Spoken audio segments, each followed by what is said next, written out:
Hello, welcome to Thor Talk, the show all about Marvel's resident god of thunder. On this episode of Thor Talk, we'll be discussing one of the most powerful versions of Thor, Mangaverse Thor. In a manga-inspired world of magic, martial arts, and technology, a 245-foot-tall thunder god stands as the foe of Dormammu and the savior of mankind. Let's see what he can do on Thor Talk. I am Thor the Thunderer, son of Odin, prince of Asgard, and this world is under my protection.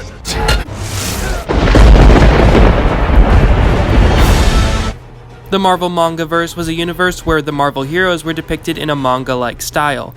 Some of these characters include Spider-Man, who is the last member of the Spider Clan of ninjas, Iron Maiden, who is the sister of Tony Stark, and of course, Thor, a being from another realm. The realm that Mangaverse Thor is from is the Ethereal realm, a dimension that draws upon the psychic power of the earth, from humanity's fear, belief, and worship. Thor is most likely from the Norse cosmological zone of the Ethereal realm. The Norse cosmological zone is a section of the Ethereal realm that seems to contain creatures and beings from Norse mythology like frost giants, Fenrir, and Jormungandr the Midgard serpent. Thor seems to be nearly the same height as the Mangaverse version of the Hulk. The Mangaverse Hulk is a 245-foot-tall Godzilla-like monster with a long tail and atomic breath, meaning that Thor stands at nearly 245 feet tall. Thor is also the adversary of Dormammu. Dormammu draws upon humanity's fears, while Thor draws upon humanity's faith.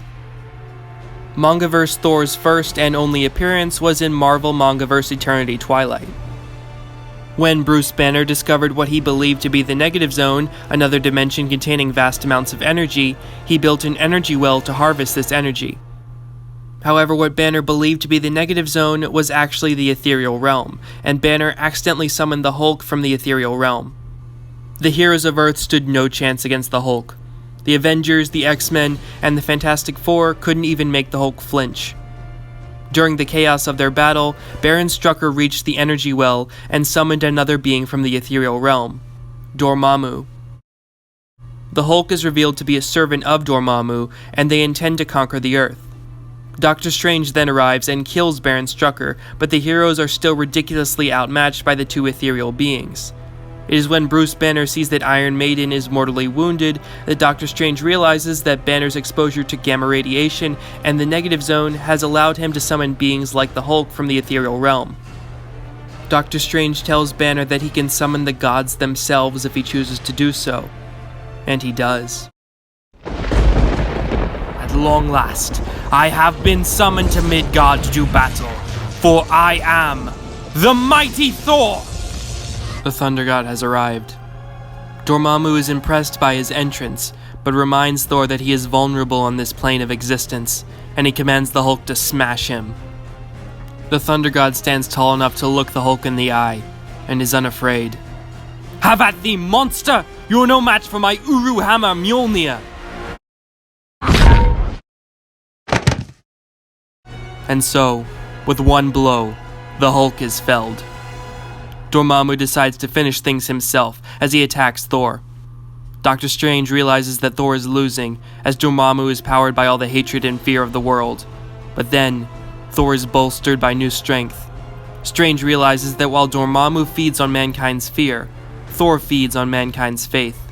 Strange calls upon the heroes of Earth to give Thor their strength and faith, empowering Thor so that he can match Dormammu. Dormammu! You shall never again oppress these people!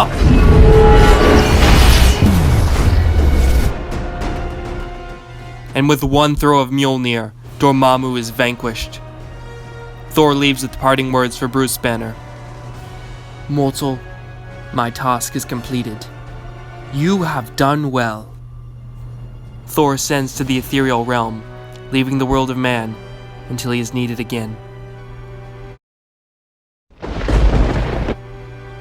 So that's the Mangaverse version of Thor, a mighty protector of mankind born of humanity's faith. But this wasn't always the plan. Originally, writer Ben Dunn intended for Thor to be a young boy who essentially becomes Thor. Originally, I intended this to be my Dragon Ball type story, where a kid finds Thor's hammer and later finds out he is the descendant of Thor and goes on a quest to seek the Horns of Fate in order to revive Valhalla. The boy who Ben Dunn intended to become Thor does appear in Marvel Mangaverse New Dawn as he plays video games with Bruce Banner before being told to fetch his grandfather's cane. The boy is also named Donald, which is a reference to Thor's alter ego, Donald Blake. While I think Ben Dunn's original plan would have been interesting, I'm quite satisfied with this version of the mighty Thor that we got.